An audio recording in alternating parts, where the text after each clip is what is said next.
लग्नानंतर होईलच प्रेमच्या आजच्या भागामध्ये आपण बघणार आहोत.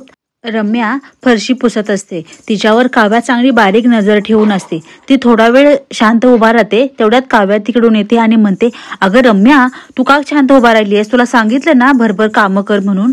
असा हलगर्जीपणा करू नकोस. चल करून घे भरभर सगळ्या गोष्टी. तेवढ्यात तिथे पार्थ येतो. पार्थला बघून रम्या आपल्या हातातला मॉप टाकून देते आणि पार्थकडे बघत म्हणते, अरे पार्थ, बरं झालं तू आलास. बघ ना, ही काव्या मला कशी मोलकरणीसारखी राबवून घेतीये. तू बोल ना काहीतरी पार्थ.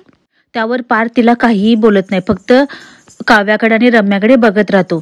तेव्हा रम्या परत पार्थला म्हणते, मान्य आहे पार्थ की माझ्याकडनं चूक झालीये, पण असं नकोस ना वागू माझ्यासोबत.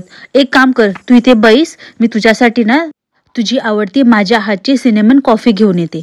तेव्हा पार्थ रम्याला म्हणतो, थांब रम्या, वाईट गोष्टींनी बरबटलेल्या तुझ्या हातातून मला काहीही नकोय, असं म्हणतो आणि रागाने पार्थ तिथून निघून जातो.